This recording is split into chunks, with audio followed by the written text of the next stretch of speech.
ॐ अज्ञानतिमिरन्धस्य ज्ञानाञ्जनशलाकया चक्षुरुन्मीलितं येन तस्मै श्रीगुरवे नमः। श्रीचैतन्यमनोभीष्टं स्थापितं येन भूतले स्वयं रूपकदा मह्यं ददाति स्वपदान्तिकम्।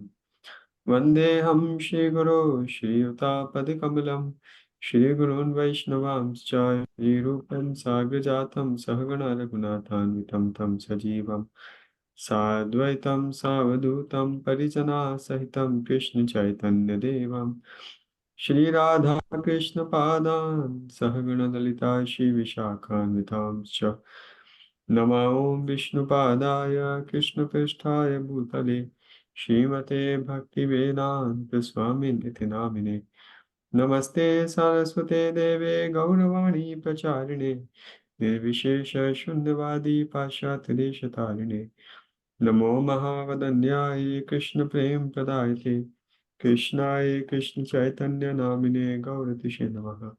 हे कृष्ण करुणा सिंधो दीनबंधु जगत्पते गोपेश गोपिका कांत राधा कांत नमोस्तुते। तप्त कांचन गौरांगी राधे वृंदावनेश्वरी वृषभानुसुते देवी प्रणमामि प्रिय। वाञ्छाकल्पतरुभ्यश्च कृपा सिन्धुभ्य एव च पतितानां पावनेभ्यो वैष्णवेभ्यो नमो नमः। जय श्री कृष्ण चैतन्य प्रभु नित्यानंद श्री अद्वैत गदाधर श्रीवासादि गौर भक्तवृंद। हरे कृष्ण कृष्ण कृष्ण हरे हरे हरे राम राम राम हरे हरे। हरे कृष्ण। तो आप सभी का बहुत बहुत स्वागत है हमारे आज की गीता में की इस चर्चा में। तो आज हम अपने गीतामृतम में दूसरे अध्याय के श्लोक क्रमांक 38 के आगे से अपनी चर्चा को हम आगे बढ़ाएंगे।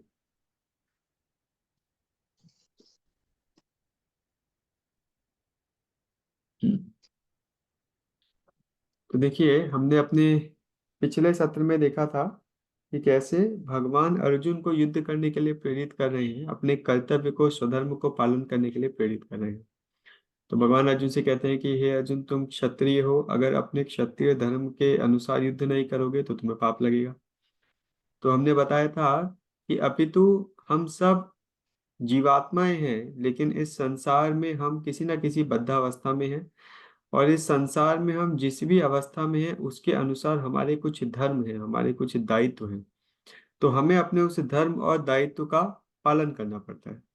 जैसे एक जीवात्मा है, लेकिन अगर वो जीवात्मा एक माता के दायित्व में है, या पिता के दायित्व में है, या पुत्र के दायित्व में है, या पति के दायित्व में है, पत्नी के दायित्व में है, तो उसको उस दायित्व का निर्वहन करना पड़ेगा।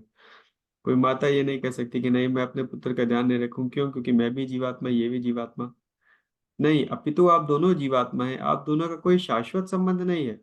लेकिन इस जीवन में आप ऐसी स्थिति में हैं जहां पर आपका दायित्व है, आपका स्वधर्म है इस जीवात्मा का पालन करना। तो आपको अपने दायित्व को निभाना पड़ेगा। तो इसी प्रकार हम अपने कर्मों के अनुसार अलग अलग वर्ण और आश्रम की स्थिति में आए हैं, और उस वर्ण और आश्रम की स्थिति के अनुसार हमको अपने जीवन का दायित्व निभाना पड़ेगा। तो बहुत ज्यादा आवश्यक है ये। तो इसीलिए भगवान अर्जुन से कह रहे हैं कि तुम क्षत्रिय हो, तो अपने क्षत्रिय धर्म का तुमको दायित्व निभाना पड़ेगा। अगर वो नहीं करोगे तो तुम्हें पाप लगेगा।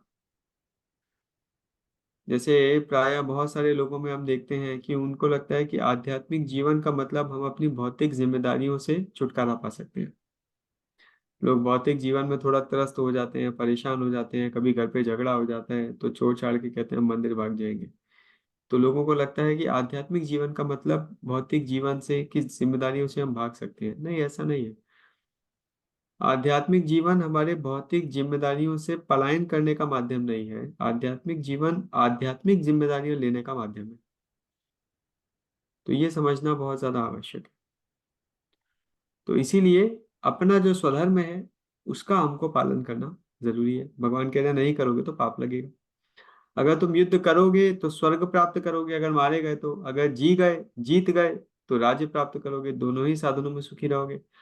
अगर युद्ध नहीं करोगे तो तुम्हारा अपयश होगा, तुम्हारे जो उच्च लोक हैं उनकी प्राप्ति का नाश हो जाएगा, और लोग भी तुम्हारी जो कीर्ति है उसका नाश हो जाएगा। जो आज लोग तुम्हें बहुत बड़ा योद्धा समझते हैं, वही लोग ये बोलेंगे कि देखो अर्जुन युद्ध के डर से डर के भाग गया, तुम्हें डरपोक कहेंगे। और एक सम्मानीय व्यक्ति के लिए अपमान से ज्यादा, मृत्यु से भी ज्यादा कष्टदायक अपमान होता है। तो ऐसा भगवान अर्जुन को पिछले श्लोक की श्रृंखला में बता चुके हैं, इसलिए तुम युद्ध करो। अब भगवान अर्जुन को एक और अगले स्तर के बारे में बताने जा रहे हैं। ये स्तर क्या है? तो भगवान अर्जुन से कह रहे हैं कि तुम निष्काम भावना से अपने धर्म का पालन करो। पहले भगवान ने अर्जुन को बताया कि अपने धर्म का पालन करो, क्योंकि उससे तुम्हें सुख और कीर्ति की प्राप्ति होगी, उच्च लोकों की प्राप्ति होगी, संसार के सुख की प्राप्ति होगी। लेकिन अब भगवान कह रहे हैं कि तुम अपने स्वधर्म का पालन करो सुख और दुख की इच्छा से विमुक्त होकर के। मतलब निष्काम निस्वार्थ भावना से अपने स्वधर्म का पालन करो। तो ये जो अगले श्लोकों की श्रृंखला है, श्लोक क्रमांक 38 से श्लोक क्रमांक 53 तक आप लिख सकते हैं। श्लोक क्रमांक 38 से श्लोक क्रमांक 53 तक ये निष्काम कर्म योग का भगवान यहाँ पे चर्चा कर रहे हैं, जिसको भगवान बुद्धि योग भी इस श्रृंखला में कहते हैं। तो आइए हम श्लोक क्रमांक 38 को देखते हैं, क्या कह रहे हैं भगवान। सुख दुखे समे कृत्वा लाभालाभौ जया जयौ ततो युद्धाय युज्यस्व नैवं पापम अवाप्स्यसि। क्या कह रहे हैं भगवान? हे अर्जुन, तुम सुख या दुख, हानि या लाभ, विजय या पराजय का विचार किए बिना युद्ध के लिए युद्ध करो। ऐसा करने पर तुम्हें कोई पाप नहीं लगेगा। देखिए, अर्जुन ने पिछले अध्याय में श्लोक क्रमांक 36 से 38 में भगवान से कहा था कि मैं युद्ध नहीं करूंगा। तीसरा कारण दिया था कि अगर मैं युद्ध करूंगा तो मुझे पाप लगेगा। तो अब भगवान यहाँ पर अर्जुन को बता रहे हैं कि तुम किस प्रकार युद्ध कर सकते हो कि तुम्हें इस युद्ध का कोई फल ना मिले, तुम्हें ना पाप मिलेगा ना पुण्य मिलेगा। तो पहले भगवान ने अर्जुन को क्या बताया? 33 नंबर श्लोक में यह बताया कि हे अर्जुन, अगर तुम युद्ध नहीं करोगे तो तुम्हें पाप लगेगा। अब भगवान कह रहे हैं कि तुम कैसे युद्ध करो कि तुम्हें पाप ना लगे। तो भगवान क्या कह रहे हैं कि हे अर्जुन, देखिए, इस संसार में हम जब भी किसी भी कार्य को करते हैं, जब हम उसके फल को भोगने की इच्छा रखते हैं, तो हमें उस कार्य के कर्म फल को के अनुसार हमको पुण्य और पाप को भोगना पड़ता है। हम जिस मात्रा में अपने कार्यों के फल को भोगने का प्रयास करेंगे, उसी मात्रा में हमें उसका परिणाम भी भुगतना पड़ेगा। जिस मात्रा में हम किसी भी संसार के कार्य को उसके फल से अनासक्त होकर के कार्य करेंगे, उसके फल को भगवान को अर्पित करके कार्य करेंगे, उस मात्रा में हम उस कर्म के फल से छुटकारा पा जाएंगे। तो अगर अर्जुन इस युद्ध को सुख दुख लाभ हानि की इच्छा से करेगा, तो निश्चित रूप से उसे इस युद्ध के परिणाम को भी भुगतना पड़ेगा। अपितु ये धर्म युद्ध है, लेकिन फिर भी जो युद्ध में अगर कोई गलती होती है, कुछ होता है, तो अर्जुन को पाप लगेगा।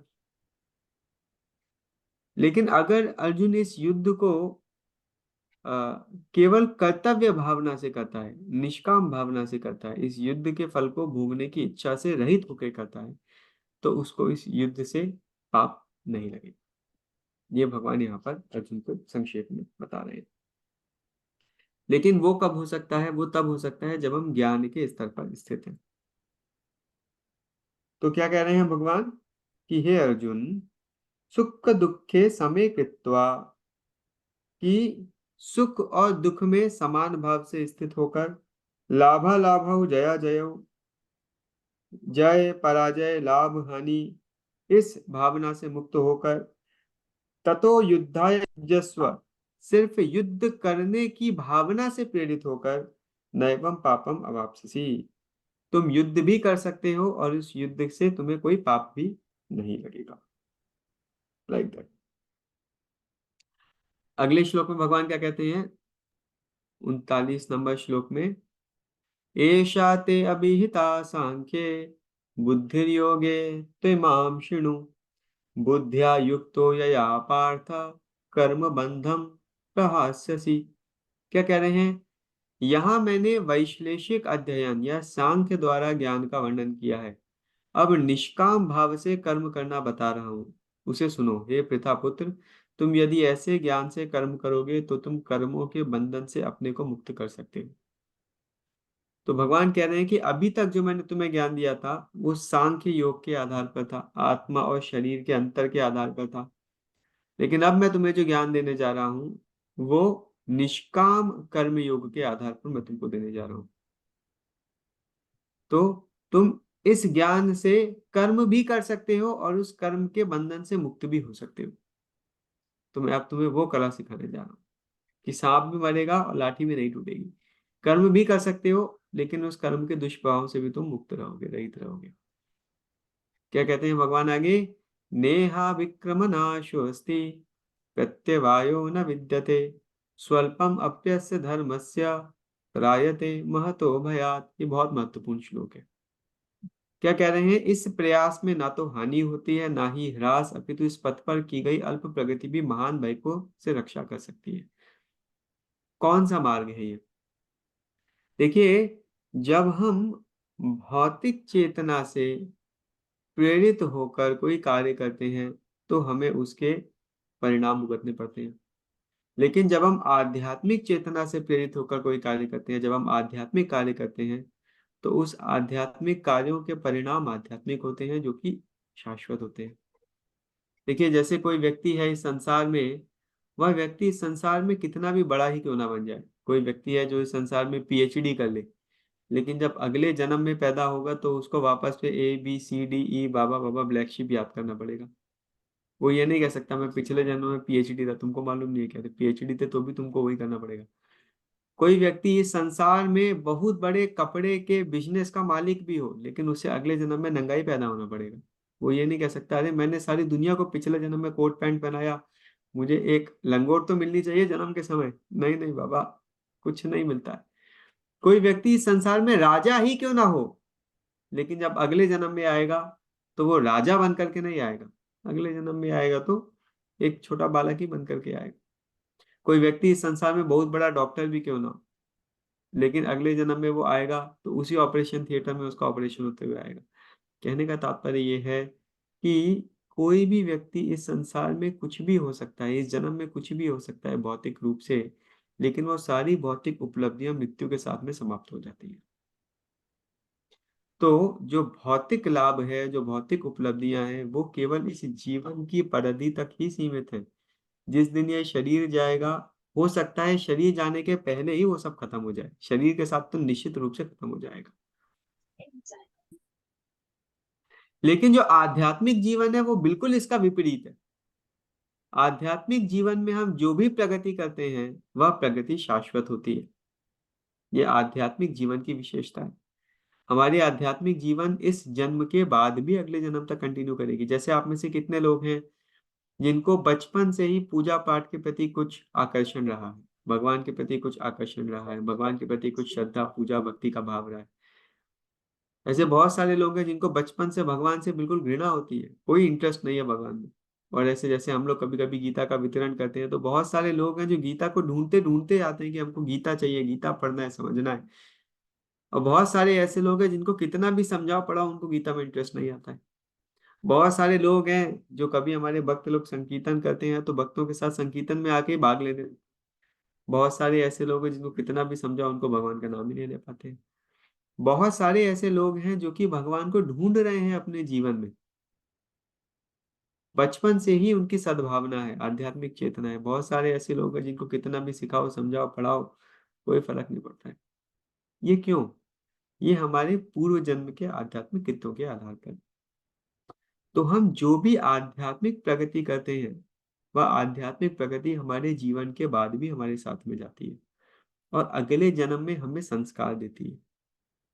जैसे आप में से बहुत सारे लोग हैं, मैंने कई बार ऐसा देखा है कि आप किसी के साथ में आध्यात्मिक चर्चा करो और सडनली व्यक्ति एकदम खटाक से पिकअप कर लेता है। जैसे मुझे पता नहीं, यहाँ हमारे साथ अर्चना, जैसे अर्चना माता जी हमारे साथ में जुड़ी हुई है हमारे आज के प्रवचन में।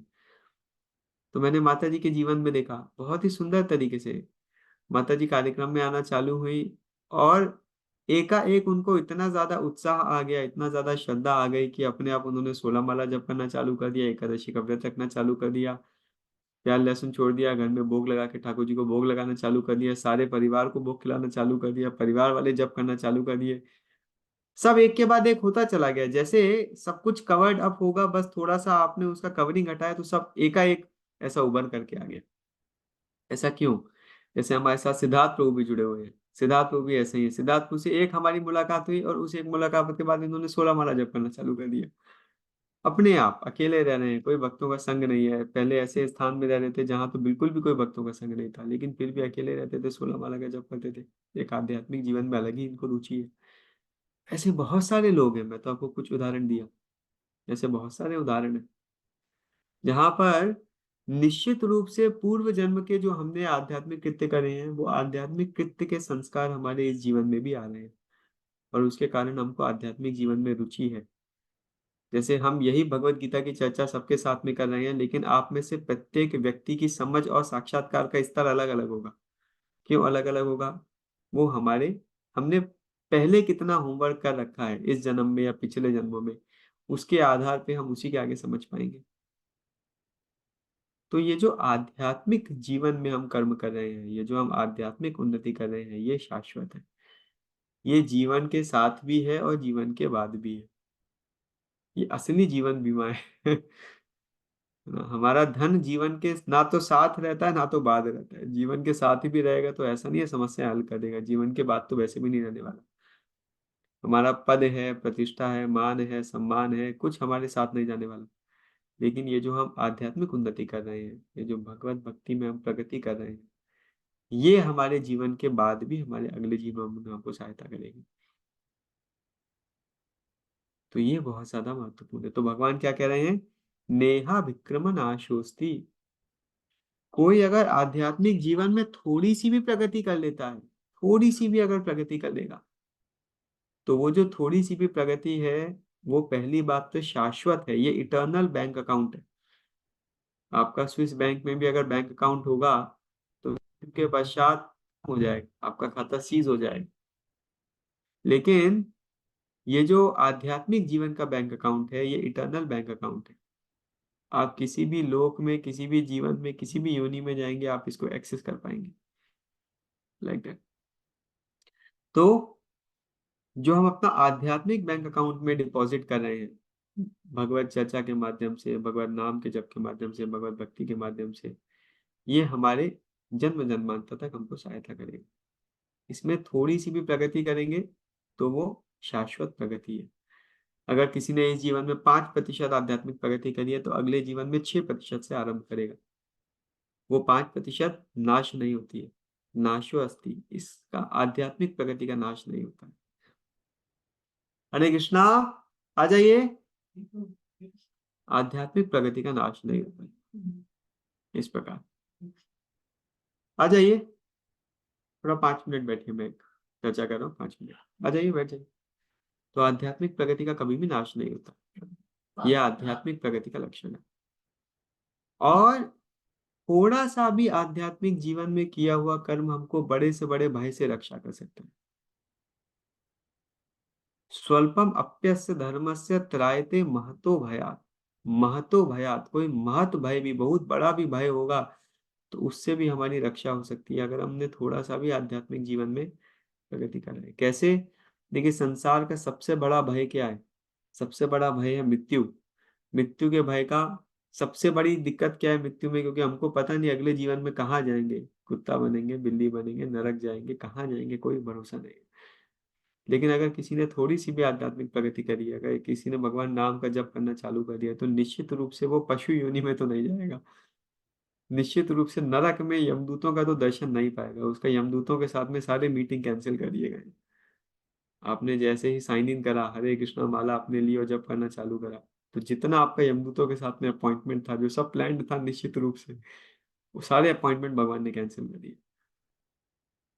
स्वल्पम अप्यत्रायते महतो भयात। अब देखिए, अजामिल ने केवल एक बार भगवान का नाम लिया, नारायण, वो भी बच्चे को बुला रहा था, लेकिन महतो भयात, यमदूत आ करके वापस लौट के जाना पड़ा। लेकिन ये कितना बड़ा भयंकर भय है इस संसार में सबको, और इस भय का आसानी से नाश हो जाता है अगर हम आध्यात्मिक जीवन में थोड़ी सी भी प्रगति कर लेंगे। तो ये विशेषता है आध्यात्मिक जीवन की। एक बार की बात है, एक व्यक्ति थे, बहुत सारे उन्होंने पाप कृत्य करे। तो उनका भाई था, उनका भाई शायद इस्कॉन से जुड़ा रहा होगा, भगवत भक्त था वो। तो बार बार अपने भाई से कहता था कि भाई भगवान का नाम लो, भगवान का नाम लो। बोलता मैं नहीं लूंगा भगवान का नाम, मैं नहीं लूंगा भगवान का नाम। एक बार उसके भाई का जन्मदिन था, तो बड़े भाई ने कहा भाई तेरा जन्मदिन है, कुछ तो मैं तुझे उपहार देना चाहता हूँ। बोला भैया अगर आप उपहार देना चाहते हो तो केवल एक ही उपहार दो, क्या आप एक बार भगवान का नाम ले लो, एक बार बोल दो हरे कृष्णा।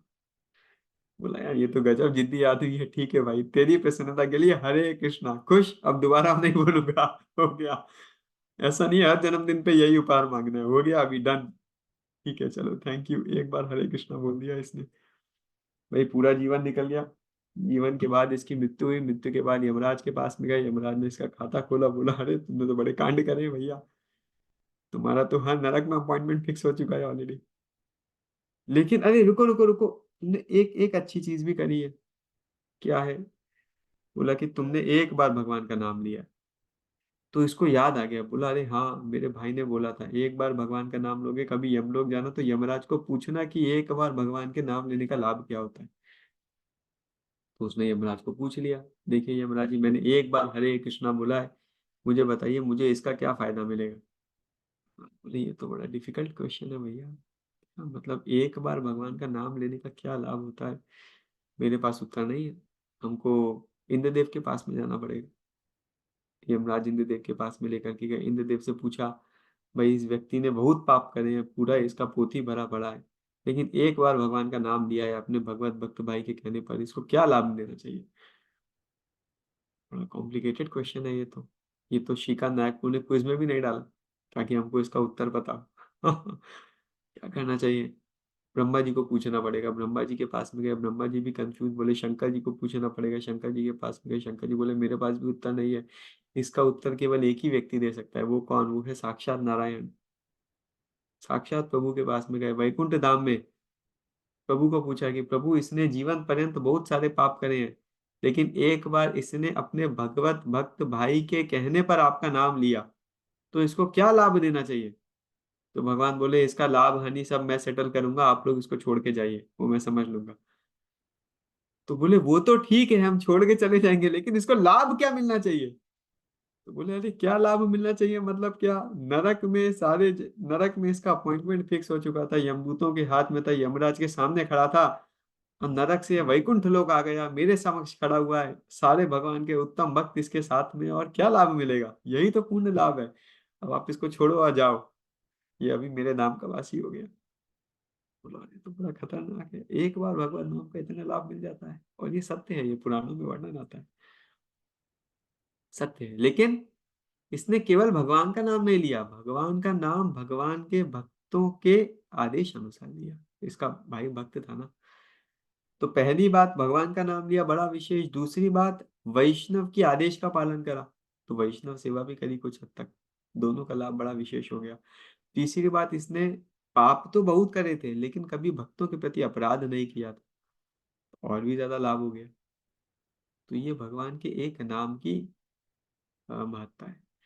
ऐसा कहते हैं शास्त्रों में कि भगवान का एक नाम हमारे उतने पापों को समाप्त कर सकता है जितना हम अनगिनत जन्मों में नहीं कर पाएंगे।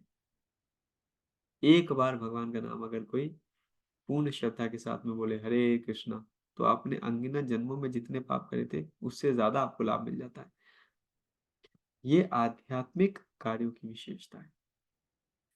तो स्वल्पम अपेयस्य धर्मस्य, जैसे हम लोग नियमित रूप से आधा घंटा निकाल के गीता के ऊपर चर्चा कर रहे हैं, देखने में लगता है कितना सरल सा काम है, कितना सिंपल सा नॉर्मल सा काम है, नहीं नॉर्मल सा काम नहीं है। ये सब ठाकुर जी देख रहे हैं कि भाई ये व्यक्ति टीवी भी देख सकता था, वॉक पे भी जा सकता था, शॉप पे भी जा सकता था, लेकिन उसके बाद भी सब कामों को छोड़ छाड़ करके आधा घंटा एक्सक्लूसिवली मेरे लिए रोज समय निकालता है ना। आप खुद कल्पना करके सोचिए, कोई व्यक्ति रोज आपके लिए आधा घंटा निकाल करके आए अपने सारे कामों को छोड़ के, तो आप भी उसको वैल्यू देंगे, है कि नहीं? है कॉमन सेंस की बात है। तो हम ठाकुर जी के लिए दें, ठाकुर जी कितना वैल्यू देंगे। जैसे हमारे साथ मंजुला माता जी जुड़ी हुई है, मंजुला माता जी से बात हो रही थी, तो माता जी बता रही थी, प्रभु जी मैंने अपने सब रिश्तेदारों को, परिवार वालों को, पड़ोसियों को, सबको बोल दिया है कि 7:30 से 8:15 मुझे कोई डिस्टर्ब नहीं करेगा, लेकिन फिर भी लोग आ जाते हैं, मैं क्या बताऊं। हाँ, ऐसा माता जी उसे मुझे बता रही थी। ये कितना विशेष है कि आपने 7:30 से 8:15 कृष्ण के लिए समय निर्धारित कर दिया है। ये टाइम एक्सक्लूसिवली फॉर कृष्ण, बाकी सब दुनिया रहे इसके आगे पीछे। कृष्णा इज नोटिसिंग इट, भगवान इस बात को नोटिस करते हैं। तो स्वल्पम अप्यस्य धर्मस्य, स्वल्प सा हम आध्यात्मिक जीवन में कृत्य कर रहे हैं। ऐसा नहीं है कि हम सब लोग पूर्णतः भगवान की सेवा में समर्पित हैं। थोड़ा सा हम लोग आध्यात्मिक कृत्य कर रहे हैं, लेकिन इसका बहुत बड़ा लाभ होने वाला है। हम कल्पना भी नहीं कर सकते हमें इससे कितना लाभ होगा। त्रायते महतो भयात, आप इस संसार में कितना भी करोड़पति, अरबपति, लखपति, कुछ भी खरबपति बन जाइए, लेकिन आपको मृत्यु के भय से छुटकारा नहीं दे सकता आपका पैसा। आप भारत के प्रधानमंत्री अनगिनत सालों तक बन जाएं तो भी मृत्यु के भय से आपको छुटकारा नहीं मिलेगा। लेकिन अगर आप भगवान के भक्त बन गए तो निश्चित रूप से आपको मृत्यु के भय से छुटकारा मिल जाएगा, इसमें कोई दो राय नहीं है। महतो भयात स्वल्पम अप्यस्य। तो इसीलिए भगवान अर्जुन से कह रहे हैं कि हे अर्जुन, तुम क्या करो, ये जो निष्काम कर्म योग है, या प्रभुपाद जी उसको सिंप्लीफाई करते हैं जो भक्ति योग है, क्योंकि आप भक्ति के बिना निष्काम कर्म योग कर नहीं सकते। तुम इसको करोगे तो बड़े से बड़े पाप से भी निश्चिंत रहोगे, तुम्हें कोई डर नहीं रहेगा। आगे भगवान क्या कहते हैं 40 नंबर श्लोक में।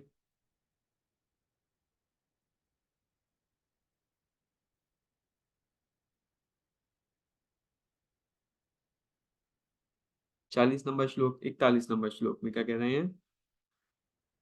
व्यवसायात्मिका बुद्धिर एकेहा कुरु नंदन, बहुशाखा हि अनंताश्च बुद्धयो व्यवसायिना।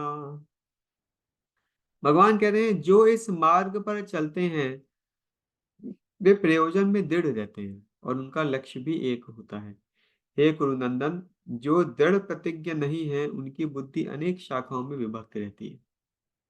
देखिए, जो लोग आध्यात्मिक जीवन में लगे हैं उनको आध्यात्मिक जीवन में अ, अगर टेंजिबल प्रोग्रेस करना है तो उसके लिए बहुत आवश्यक है कि हम दृढ़ता के साथ इसका पालन करें। भागवत में बहुत सुंदर एक श्लोक आता है कि सवय पुंसाम परो धर्मो यथो भक्तिर अधोक्षजे अहेतुकी अप्रतिहत। ये जो हम भक्ति कर रहे हैं, जो हम आध्यात्मिक जीवन में कृत्य कर रहे हैं, बहुत महत्वपूर्ण है कि ये अहेतुकी भाव से करें और अप्रतिहता भाव से करें। अप्रतिहता भाव का मतलब क्या है कि जिसमें कोई ऑब्स्टेकल्स ना हो, जिसमें कोई अवरोध ना हो। ऐसा नहीं है कि हमने एक दिन गीता का श्रवण किया फिर उसके बाद 1 महीने की छुट्टी, फिर अगले महीने सडनली याद आ गया नहीं नहीं गीता सुनना है, पढ़ना है। नहीं, नियमितता के साथ में करें, बिना किसी अवरोध के साथ में करें। एक एक सूत्री कार्यक्रम चला करके करें। एक सूत्री कार्यक्रम क्या है कि मुझे भगवत भक्ति करनी है। एक सूत्री कार्यक्रम क्या है कि मुझे निश्चित रूप से भगवान को अपना समय देना है। एक सूत्री कार्यक्रम क्या है कि हाँ, कितनी भी अवरोध आए, कितनी भी चीजें आए, लेकिन मैं जब भगवान को समय देने बैठा हूँ या बैठी हूँ तो वही मेरा एकमात्र ध्येय है। एक सूत्री कार्यक्रम क्या है कि बहुत हो गया, लेकिन अब मुझे जन्म मृत्यु चक्र के बाहर निकलना ही निकलना है हर रूप से। तो ये एक सूत्री कार्यक्रम जब हम बना करके चलेंगे तब हमें बहुत अधिक लाभ होने वाला है। लेकिन जो लोग भौतिक संसार में सुख के लिए पीछे भाग रहे हैं उनका बहुसूत्रीय कार्यक्रम हो जाता है। आज उनको लगता है कि आईपीएल मैच देख के सुख मिलेगा तो आईपीएल मैच देख के भागे जा रहे हैं, कल को मूवी देख के भागे जा रहे हैं, परसों सास बहू सीरियल देख के भागे जा रहे हैं, फिर कहीं पिकनिक मनाने चले जा रहे हैं, फिर घर गृहस्थी झंझटों में फंस गए, फिर किसी की शादी मनाने जा रहे हैं, फिर उसके बाद में थोड़ा घर के परपंचों में आनंद लेंगे, फिर पड़ोसियों सहेलियों से चर्चाएं करेंगे। दुनिया भर की चीजों में आनंद की खोज कर रहे हैं लेकिन आनंद नहीं मिल पा रहा है। दुनिया भर की चीजों में सिक्योरिटी ढूंढ रहे हैं लेकिन सिक्योरिटी नहीं मिल पा रही है। लेकिन जब आध्यात्मिक जीवन में आते हैं तो एकमात्र कार्य क्या करना है, श्रवण कीर्तनम विष्णु, भगवान का श्रवण और कीर्तन कर रहे हैं। उसमें आनंद भी मिल रहा है, उसमें सिक्योरिटी भी मिल रही है और उसमें शाश्वत जीवन को प्राप्त करने के प्रति अग्रसर होने में हमको प्रेरणा भी मिल रही है। तो व्यवसाय आत्मिका बुद्धि एक है गुरु नंदन। इसका एक और बहुत महत्वपूर्ण अर्थ है, वो क्या है कि हमें भगवान और गुरु की वाणी के ऊपर पूर्ण विश्वास होना चाहिए। जब भगवान ने कुछ कहा है शास्त्रों में, भगवत गीता में, भागवतम में, या भगवान के महान भक्तों ने कुछ कहा है, तो वो ही हमारे चिंतन का, हमारे मनन का, हमारे जीवन में पालन का एकमात्र सूत्र होना चाहिए। फिर उसके आगे संशय नहीं होना चाहिए। अगर हम आध्यात्मिक जीवन में संशय की स्थिति में रह जाएंगे तो आध्यात्मिक जीवन को दृढ़ता के साथ में पालन नहीं कर पाएंगे। तो बहुत ज्यादा महत्वपूर्ण है कि हम संशय रहित होकर एक एक ध्येय श्रद्धा के साथ में गुरु और कृष्ण की वाणी को स्वीकार करें, शास्त्रों के कथनों को स्वीकार करें। अगर हम ये कर पाएंगे तो बहुत तीव्रता के साथ में आध्यात्मिक जीवन प्रगति कर पाएंगे। लेकिन अगर हम डाउट की ही स्थिति में रहेंगे तो हम बहुत ज्यादा तीव्रता से प्रगति नहीं कर पाएंगे। तो व्यवसायत्मिका बुद्धि रेखे कुरुनंदन, हमको व्यवसायत्मिका बुद्धि चाहिए। एक सूत्री कार्यक्रम हमको चलाना है। हमारा ध्येय बहुत स्पष्ट होना चाहिए। जैसे आप देखेंगे कभी कभी घोड़ों के ऐसे आंखों में आगे वो पट्टा लगा दिया जाता है। क्यों लगा दिया जाता है? ताकि उसको सड़क ही दिखे केवल आगे, वरना घोड़ा दाएं बाएं ऊपर नीचे देख लेगा और स्पीड के साथ में दौड़ नहीं पाएगा। लेकिन जब पट्टा लगा दिया जाता है तो उसको केवल आगे की सड़क ही दिखती है, बस तेजी से दौड़ पाता है। इसी तरीके से हम लोग भी हैं। अगर हमको केवल भक्ति का, आध्यात्मिक जीवन का मार्ग दिखेगा तो हम बहुत तेजी से उस पर दौड़ पड़ेंगे। लेकिन अगर हम थोड़ा दौड़े, फिर 2 स्टेशन उतर के शॉपिंग कर लिया, फिर कुछ कर लिया, फिर कुछ कर लिया, फिर कुछ कर लिया, फिर कुछ कर लिया, अगर हमारी बुद्धि इस प्रकार बहुशाखा में विभाजित रहेगी तो क्या होगा? हम बहुत तेजी से दौड़ नहीं पाएंगे आध्यात्मिक पथ पर। फिर हमको बहुत जन्म लग जाएंगे इस आध्यात्मिक गंतव्य को प्राप्त करने के लिए। और अगर हम दृढ़ता के साथ करेंगे तो इसी जन्म में निश्चित रूप से भगवत भक्ति को प्राप्त कर सकते हैं, भगवत धाम को प्राप्त कर सकते हैं। इस बात में कोई दो राय नहीं है। तो वो चॉइस हमारा है। It's our choice, what do we want to do, है ना। आगे भगवान क्या कह रहे हैं कि क्या क्या अलग अलग चीजें हैं जो हमारी भगवत भक्ति में डिस्ट्रैक्शंस बन जाते हैं। क्या क्या है वो? याम इमाम पुष्पिताम वाचम प्रवदन्त्य विपश्चितः वेदवादरता पार्थ नान्यदस्तीति वादिनः कामात्मानः स्वर्गपरा जन्म कर्म फलप्रदां क्रिया विशेष बहुलां भोगैश्वर्य गतिं प्रति।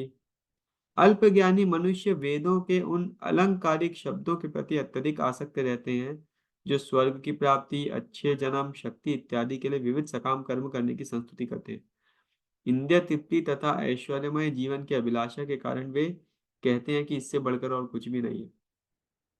तो बहुत सारे लोग हैं जो भगवत गीता भी पढ़ेंगे, भगवान का नाम भी लेंगे, लेकिन उसके साथ साथ बहुत सारे दुनिया भर के आयोजनों में लगे रहेंगे, जगराताओं में भी जाएंगे, ये कर्मकांड भी कराएंगे, वो कर्मकांड भी कराएंगे, सब दुनिया भर की चीजें करेंगे। तो क्या हो रहा है?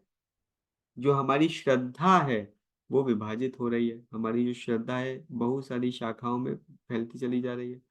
और उसके कारण जो हमारी मूल शाखा है श्रद्धा की, भगवत भक्ति के प्रति, कृष्ण भक्ति के प्रति, उसको पोषण नहीं मिल पाता है। तो हमको भगवान नाम पे पूर्ण श्रद्धा नहीं है। भगवान का नाम भी ले रहे हैं लेकिन साथ साथ नहीं नहीं, थोड़ा दो चार ये, दो चार वो, दो चार वो, दो चार वो, दो चार वो, दो चार वो सब हमको करना है। क्यों? क्योंकि हमको भगवत भक्ति के ऊपर पूर्ण श्रद्धा नहीं है। और इसी के कारण क्या होता है? भोग ऐश्वर्य गतिम प्रति। ऐसा क्यों? क्योंकि हम अभी भी इस संसार में इंद्रिय तृप्ति और ऐश्वर्यमय जीवन की अभिलाषा रखे हुए हैं। अभी भी हमको इस संसार में समझ नहीं आया है कि इतने जन्मों तक मैं कपड़े बदल चुका हूँ लेकिन अभी भी मुझे लगता है कि नहीं, इस कपड़े को अच्छे से सजा संवार करके रखना है। इतने जन्मों तक मैं इंद्रिय तृप्ति के प्रयास कर चुका हूँ लेकिन फिर भी मुझे लगता है इस जन्म में इंद्रिय तृप्ति थोड़ा और चलेगा। यहाँ पे बहुत सारे लोग हैं जो 40 साल, 50 साल, 60 साल, 70 साल की आयु के हैं। हम लोग 60 60, 70 70 साल से अपने इंद्रियों को और मन को, इच्छाओं को पूर्ण करने का प्रयास कर रहे हैं लेकिन ये फिर भी संतुष्ट नहीं होता। भोग करने की इच्छा समाप्त हो जाती है, कि क्षमता समाप्त हो जाती है, लेकिन भोग करने की इच्छा नहीं समाप्त होती है। और इस भोग करने की इच्छा को पूर्ण करने के लिए हमको अगला जन्म लेना पड़ेगा। तो अगर हमको यह दृढ़ विश्वास हो गया है कि मैंने बहुत प्रयास कर लिया लेकिन संसार में सुख तो नहीं मिला, तो अब मुझे इस संसार के बाहर निकलना है। मैं निश्चित रूप से इस दिशा में प्रयास करूं कि मुझे पुनः जन्म ना लेना पड़े, मुझे पुनः इसी कर्मफल के चक्र में ना पड़ना पड़े। अब की बारी 400 पार, मतलब अब की बारी एकदम जितने 84 लाख यूनिया है सबके पार निकलना है। 400 पार ने अब की बार 84 लाख पार, ऐसा हमको निश्चित रूप से अपना नारा लेकर के चलना चाहिए। 84 लाख यूनियों के बाहर ही निकलना है अब की बार, अब दोबारा वापस नहीं आना है ना। जैसे शंकराचार्य कहते हैं, पुनरअपि जननम पुनरअपि मननम पुनरअपि जननी जठरे शयनम, यह संसारे अतुल विस्तारे कृपया पार वाले मुरारे। कि बार बार हमने जननी के गर्भ में आश्रय लिया, बार बार जन्म लिया, बार बार मृत्यु हुई, बार बार कर्म फल में फंसे रहे, लेकिन अब निश्चित रूप से हमको समझना है कि मुरारी की शरण लेनी है और इस संसार के बाहर निकलना है। बहुत क्लियर होना चाहिए, बहुत स्पष्ट होना चाहिए। तो अगर यह श्रद्धा हमारी, अगर हमारी यह जो विश्वास है ये बहुत दृढ़ है, तो हम व्यवसायत्मिक आबुद्ध, तो हम एक सूत्री कार्यक्रम चलाएंगे आध्यात्मिक जीवन को दृढ़ता के साथ पालन करने का। और अगर यह बहुत दृढ़ नहीं हुआ है अभी, तो क्या होगा, हम थोड़ा थोड़ा थोड़ा थोड़ा सब चीज ट्राई करते फिरेंगे, करते रहें, लाभ नहीं होने वाला। यह भगवान यहाँ पर कह रहे हैं। और इसीलिए वेदों में भी बहुत सारे अलग अलग प्रावधान भी दिए गए हैं। आप ये कर्म कांड कर लो तो ये मिलेगा, वो कर्म कांड कर लो तो वो मिलेगा, वो कर्म कांड कर लो तो वो मिलेगा। तो हमको इस चक्कर में नहीं पड़ना है। हमको क्या करना है, इस भोग और ऐश्वर्य की, इस भोग और ऐश्वर्य के जो प्रलोभन है, हमको इससे मुक्त होकर क्या करना है, हमको भगवान की भक्ति में व्यवसाय आत्मिका भाव के साथ में स्थिर होना है। ये सबसे महत्वपूर्ण है। बैठिए 5 मिनट। आगे भगवान क्या कह रहे हैं, ये जो व्यवसाय आत्मिका बुद्धि है, इसमें सबसे बड़ी बाधा क्या है। व्यवसाय आत्मिका बुद्धि क्यों नहीं हो पाती है। लोग कहते हैं प्रभु जी हमको समझ में तो आ गया कि दुनिया में कुछ रखा नहीं है, लेकिन फिर भी भक्ति में तीव्रता नहीं आती है। सारे अनुभव होने के बाद भी मोह नहीं जाता है, सारे अनुभव होने के बाद भी कुछ तो संसार से सुख की आशा बनी ही रहती है। बैठिए ना। सब सब अनुभव है संसार में। सैकड़ों साल से, सैकड़ों जन्मों से, लाखों जन्मों से सुख की अपेक्षा कर रहे थे, नहीं मिला, लेकिन अभी भी आशा बनी हुई है कि नहीं, आज नहीं तो कल, ये नहीं करने से मिला तो शायद वो करने से मिलेगा, वो नहीं मिला तो शायद वो करने से मिलेगा। तो ऐसा क्यों। तो भगवान क्या कह रहे हैं, ये व्यवसायत्मिका बुद्धि में सबसे बड़ी बाधा क्या है, व्यवसायत्मिका बुद्धि क्यों नहीं आ पाती है। तो भगवान कह रहे हैं 44वें श्लोक में, भोग ऐश्वर्य प्रसक्ता नाम तया पहृत चेतसाम व्यवसायत्मिका बुद्धि समाधौ न विधीयते। कि जब हम इंद्रिय भोग के तथा भौतिक ऐश्वर्य के प्रति अत्यधिक आसक्त होते हैं, तो हम ऐसी वस्तुओं से मोहग्रस्त हो जाते हैं। उनके ऐसे लोगों के मन में भगवान के प्रति भक्ति का दृढ़ निश्चय नहीं हो पाता है। तो किनके हृदय में भगवान की भक्ति के लिए दृढ़ निश्चय नहीं होता है, जो अत्यधिक इंद्रिय भोग और भौतिक ऐश्वर्य के भोग के प्रति आसक्त है। उसके कारण मोह होता है, उसके कारण हम भगवान की भक्ति अविरल भाव से नहीं कर पाते हैं। तो जितना अधिक हम भोग और ऐश्वर्य की भावना से ऊपर उठेंगे, उतना ही अधिक हम देखेंगे कि हमारी जो मति है वो भगवान की ओर अविरल भाव से लगाना आसान हो जाएगा। ऐसा भगवान कह रहे हैं। प्रभुपाद जी कहते थे कि इंद्रिय तृप्ति और भगवत भक्ति एक साथ नहीं जा सकते। आप दो नौकाओं में पैर रख के चलोगे तो दिक्कत हो जाएगी। एक नौका में बैठो, या तो इंद्रिय तृप्ति करो, इंद्रिय तृप्ति करके जब फ्रस्ट्रेट हो जाओ तो भगवत भक्ति चालू कर लेना, या भगवत भक्ति करो बुद्धि से। तो किसी ने एक बार प्रभुपाद जी को पूछा कि स्वामी जी एक बात बताइए, आपने पूरा जीवन कृष्णा कृष्णा कृष्णा कृष्णा कर लिया, कैसा होगा अगर आपको जीवन के अंत में पता चले कि कृष्ण होते ही नहीं है। प्रभुपाद जी मुस्कुराने लगे। प्रभुपाद जी हंस करके बोले तो क्या फर्क पड़ गया भाई, हमने पूरा जीवन भगवत भक्तों का संग करा, आप पापियों का संग करें, हमने भगवत भक्तों का संग करा तो हमारा संग अच्छा रहा। हम पूरा जीवन बहुत सारे धामों में यात्राएं करें, बहुत आनंद आया। हम पूरा जीवन भगवान का बढ़िया प्रसाद पाए, बहुत आनंद आया। हम पूरा जीवन नाचे गाए, ठाकुर जी का गुणगान किए, बहुत आनंद आया। हमारे दिन की शुरुआत ठाकुर जी के सुंदर दर्शन से होती है, बहुत आनंद आया। अच्छा जीवन जिए, अच्छे विचार रखे, अच्छे संग में रहे। तो अगर जीवन के अंत में पता चले कि कृष्ण नहीं भी है तो भी कोई नुकसान नहीं, क्योंकि हमने जीवन भी बड़ा आनंद के साथ में जिया। लेकिन कैसा होगा अगर आपको आपके जीवन के अंत में पता चले कि कृष्ण है, ये जो गीता के तथ्य हैं ये सत्य हैं, क्योंकि आपने तो पूरा जीवन पापमय जीवन जिया है। तो अभी आप तो नरक के एक्सप्रेस ट्रेन में बैठ गए हो। तो that is how it is. एक भक्त को ये पूर्ण विश्वास होना चाहिए। जब ये होगा तो अपने आप व्यवसायत्मिका बुद्धि आएगी। और ये कैसे होगा? जब हम नियमित रूप से भगवत चर्चा करेंगे, नियमित रूप से शास्त्रों का अध्ययन करेंगे, नियमित रूप से भगवत भक्तों का संग करेंगे। तो उससे जो हमारी चेतना है वो थोड़ा दाएं बाएं ऊपर नीचे होगी, लेकिन ऑन ट्रैक आ जाएगी, जो कि बहुत ज्यादा आवश्यक है। भगवान अगले श्लोक में बताते हैं, समय क्या हो गया? ओके, समय होने वाला है, 5 मिनट में हम इसको स्टॉप करेंगे। अगले श्लोक में भगवान बताते हैं, त्रय गुण्या विषया वेदा निस्त्रय गुण्यो भव अर्जुन, निर्द्वंद्व नित्य सत्वस्थो निर्युग क्षेम आत्मवान। कि हे अर्जुन, वेदों में मुख्यतः प्रकृति के 3 गुणों का वर्णन हुआ है। हे अर्जुन, इन 3 गुणों से ऊपर उठो, समस्त द्वैतों और लाभ तथा सुरक्षा की सारी चिंताओं से मुक्त होकर आत्मपरायण बनो। तो ये जो 3 गुणों की चर्चा है वेदों में, प्रायः इन 3 गुणों में कैसे भोग किया जा सकता है उसी के बारे में चर्चा करी गई है। हमको इन तीनों गुणों के ऊपर उठना है। तो निर्योग क्षेम आत्मवान। अगले श्लोक में कह रहे हैं, यावान अर्थ उदपाने सर्वथा संप्लुतोदके तावान सर्वेषु वेदेषु ब्राह्मणस्य विजानतः। एक छोटे से कूप का सारा कार्य एक विशाल जलाशय से तुरंत पूरा हो जाता है। इसी प्रकार वेदों के आंतरिक तात्पर्य जानने वाले को उनके सारे प्रयोजन सिद्ध हो जाते हैं। तो आप एक छोटे से कुएं के पानी को पी सकते हैं, उसमें कपड़े धो सकते हैं, उससे पानी निकाल के नहा सकते हैं। लेकिन अगर आप एक गंगा के किनारे खड़े हैं तो आप ये सब कार्य कर सकते हैं और भी बहुत कुछ कार्य कर सकते हैं। आप छोटे कुएं में स्विमिंग नहीं कर सकते, गंगा जी में स्विमिंग भी कर सकते हैं। तो छोटे कुएं के सारे कार्य एक बड़े जलाशय से पूर्ण हो सकते हैं। इसी प्रकार ये वेदों के कर्म कांड को पालन करने से छोटे मोटे हमको लाभ हो सकते हैं संसार में, वो सारे और उससे बहुत अधिक लाभ हमको भगवत भक्ति से प्राप्त हो सकते हैं। अगले श्लोक में क्या कह रहे हैं, इसके ऊपर हम कल भी चर्चा करेंगे इस श्लोक के ऊपर, क्योंकि ये महत्वपूर्ण श्लोक है। लेकिन आज मैं इस श्रृंखला को पूर्ण कर रहा हूँ, इसलिए मैं आज इस श्लोक के ऊपर संक्षेप में जस्ट वर्णन करके निकल जाऊँ। कल हम इसके ऊपर विस्तार पूर्वक चर्चा करेंगे। कर्मण्यवाधिकारस्ते माँ फलेषु कदाचन, माँ कर्म फल हेतुर्भुर माते संगोऽस्त्व कर्मणि। कि तुम्हें अपने कर्म करने का अधिकार है, किंतु कर्म के फलों के तुम अधिकारी नहीं हो। तुम ना तो कभी अपने आप को अपने कर्मों के फलों का कारण मानो, ना ही कर्म ना करने में कभी आसक्त हो जाओ। तो हे अर्जुन, तुम संसार में कर्म कर सकते हो, वह तुम्हारे हाथ में है, लेकिन उस कर्म का फल क्या मिलेगा वह तुम्हारे हाथ में नहीं है।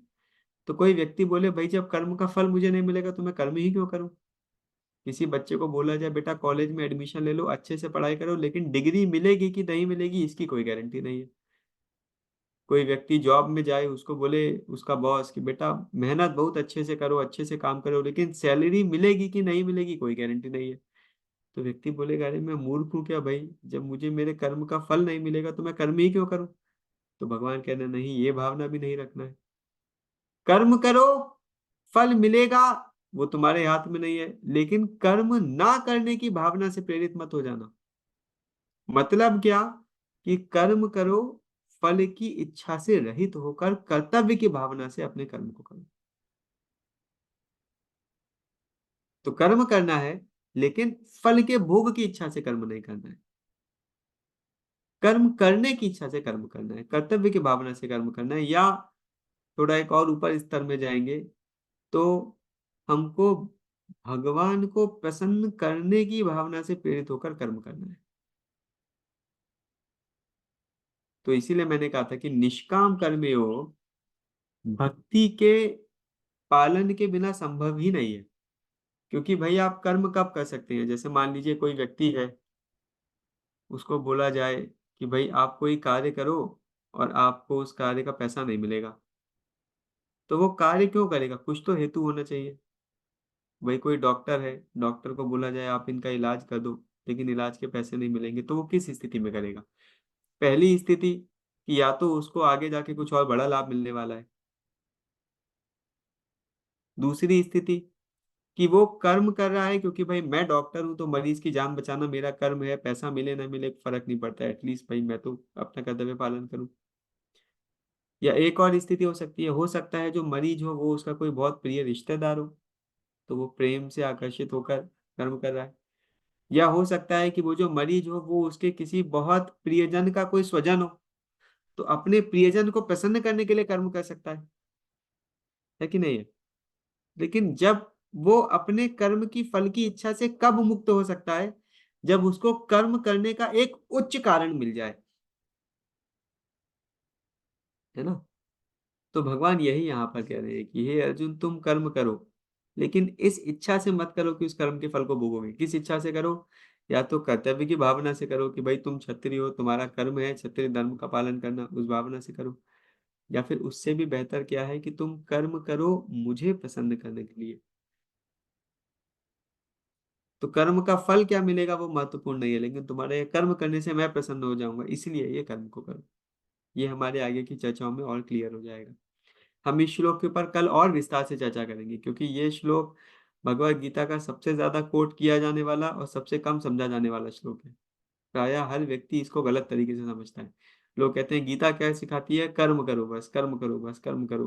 अरे कर्म करो, लेकिन क्या वो कर्म का नेचर होना चाहिए वो भी समझना बहुत जरूरी है। कौन सा कर्म करो वो भी समझना जरूरी है। किस लिए कर्म करो वो भी समझना जरूरी है। तो इसीलिए हम कल इसके ऊपर विस्तार से भी एक बार चर्चा करेंगे। हमारे 3 और श्लोक बचे हैं, फटाक से उनके ऊपर चर्चा करके आगे बढ़ जाएंगे। योगस्था कुरु कर्माणि संगम त्यक्त्वा धनंजय सिद्ध असिद्ध्यो समो भूत्वा समत्वम योग उच्यते। कि हे अर्जुन जय अथवा पराजय की समस्त आसक्ति त्याग कर समभाव से अपना कर्म करो, ऐसी समता योग कहलाती है। तो योग का मतलब क्या है? योग का मतलब केवल शारीरिक व्यायाम नहीं है। योग का मतलब ये है कि जब हम अपने आप को किसी उच्च शक्ति से जोड़ते हैं, जब आत्मा परमात्मा से जुड़ती है, वह योग कहलाता है। तो आत्मा को परमात्मा से जोड़ने का एक साधन क्या है? कि हम निष्काम भाव से अपने स्वधर्म का पालन करें। इसीलिए उसे निष्काम कर्मयोग कहा गया है, जिसका भगवान पे यहाँ पे वर्णन कर रहे हैं। दूरेण हि आवरम कर्म बुद्धि योग धनंजय बुद्धौ शरणम अन्विच्छ कृपणः फल हेतवा। तो हे अर्जुन जब तुम भक्ति के द्वारा समस्त गर्हित कर्मों से दूर रहो और उसी भाव से भगवान की शरण लो, जो व्यक्ति अपने सकाम कर्म फलों को भोगना चाहता है वे कृपण है। बुद्धि युक्तो जहाति हा उभे सुकृत दुष्कृते तस्माद योगाय युज्यस्व योगा कर्मसु कौशलम। तो कर्म का कौशल क्या है? कि तुम भक्ति में संलग्न इस जीवन के कार्य जब करोगे तो अपने को अच्छे और बुरे कर्मों से मुक्त रख सकते हो। यही कर्म का कौशल है। कर्मजं बुद्धि युक्ता ही फलम त्यक्ता मनीषिणा जन्म बंध विनिर्मुक्ता पदम गच्छन्त नामयम्। इस तरह भगवत भक्ति में लगे रहकर बड़े बड़े ऋषि मुनि अथवा भक्तगण अपने आप को इस भौतिक संसार में कर्मों के फल से मुक्त कर लेते हैं। इस प्रकार वे जन्म मृत्यु के चक्र से छूट जाते हैं और भगवान के पास जाकर उस अवस्था को प्राप्त होते हैं जो समस्त दुखों से परे है। किस प्रकार? भगवत भक्ति में प्रेरित होकर, फल की इच्छा से मुक्त होकर कर्म करने से। यदा ते मोह कलिलं बुद्धिर्व्यतरिष्यति तदा गन्तासि निर्वेदम श्रोतव्यस्य श्रुतस्य च। जब तुम्हारी बुद्धि मोह रूपी सघन वन को पार कर जाएगी, तो तुम सुने हुए तथा सुनने योग्य सबके प्रति अन्य मनस्क हो जाओगे। श्रुते विप्रतिपन्ना ते यदा स्थास्यति निश्चला समाधा विचला बुद्धिस्तदा योगम अवाप्स्यसि। जब तुम्हारा मन वेदों के अलंकारमयी भाषा से विचलित ना हो और वह आत्म साक्षात्कार की समाधि में स्थिर हो जाए, तब तुम्हें यह दिव्य चेतना प्राप्त हो जाएगी। क्या है वह दिव्य चेतना? जब तुम फल की इच्छा से मुक्त होकर अपने कर्म को कर पाओगे। और जब तुम इस भावना में रहोगे तो तुम संसार का कोई भी कर्म करो, उस कर्म के फलों से प्रभावित नहीं होगे। तुम कोई भी कर्म करोगे तुमको पाप नहीं लगेगा। तुम इस संसार के कर्म बंधन से मुक्त हो जाओगे, संसार में कर्म करने के बाद भी। इसे कहते हैं कर्म का कौशल। This is the art of work. तो हम इसके बारे में कल और विस्तार से थोड़ा चर्चा करेंगे। आज मैंने पूरी श्रृंखला के श्लोकों के ऊपर चर्चा करी। कल हम उसमें से 2 श्लोकों के ऊपर चर्चा करेंगे, कर्मण्येवाधिकारस्ते और योगः कर्मसु कौशलम। यहाँ पे हम समझेंगे कि इस संसार में प्रैक्टिकली कैसे जिया जा सकता है। भगवत गीता बहुत ही ज्यादा प्रैक्टिकल बुक है। तो भगवान इस संसार से निकलने की विधि बता रहे हैं इस संसार में कर्म करने के माध्यम से। तो कल हम थोड़ा और विस्तार से इसको देखेंगे। आप सबके लिए 2 और छोटी सी सूचनाएं हैं। पहला ये कि जैसा मैंने आपको बताया था कि मैं अभी प्रत्येक दिन की रिकॉर्डिंग्स भी अपलोड कर रहा हूँ। तो अभी आज की रिकॉर्डिंग भी मैं ऑलमोस्ट अभी तुरंत ही अपलोड कर दूंगा। और दूसरी बात ये कि मैं देख रहा हूँ कि क्योंकि जब हम चर्चा करते हैं तो आप में से बहुत सारे भक्त लोग श्लोकों का उच्चारण नहीं कर पाते हैं। मैं वीडियोस देखता हूँ तो हार्डली कोई श्लोका का उच्चारण करता है, लेकिन गीता के श्लोकों का उच्चारण भी उतना ही महत्वपूर्ण है। तो इसीलिए मैं अभी एक नया रिकॉर्डिंग बना रहा हूँ जहाँ पे हम प्रत्येक अध्याय के श्लोकों का उच्चारण करेंगे, एक एक अध्याय के श्लोक का उच्चारण करके अपलोड करेंगे, ताकि आप लोग साथ साथ श्लोकों का उच्चारण भी कर सकें। यूट्यूब पे रहेगा ये वीडियो। और एक हम दूसरा वीडियो बना रहे हैं जहाँ पे जो महत्वपूर्ण श्लोक हैं जिनको याद करना चाहिए, ऐसे इस अध्याय में कुछ महत्वपूर्ण श्लोक हैं, तो उन श्लोकों को याद करने की सरल पद्धति के साथ में भी हम अपलोड करने जा रहे हैं, जहाँ पे बार बार उनको दोहरा करके आप लोग याद भी कर सकते हैं। कहीं छोटे बच्चे भी हों, श्लोका याद करना हो तो आसानी से उसको याद कर सकते हैं। So that also we are going to do. तो ये दोनों चीज़ें मैं अभी अगले कुछ दिनों में अपलोड करूंगा, तो आप लोग उसका भी लाभ ले सकते हैं। क्योंकि जैसे व्यवसाय आत्मिका बुद्धि है, नेहा विक्रमनाशोस्ति है, कर्मण्येवाधिकार अस्ति है, पीछे देहिनो अस्मिन् यथा देहे था, मात्रा स्पर्शास्तु कौन्तेय, वासांश जीर्णानि यथा विहाय। ये सब बहुत महत्वपूर्ण श्लोक हैं। अगर हम इन श्लोकों को याद कर सके तो बहुत अच्छा रहेगा। तो उसके लिए हम अलग से वीडियोस अपलोड करेंगे, तो आप लोग उसका भी लाभ ले सकते हैं। हरे कृष्णा। आप सभी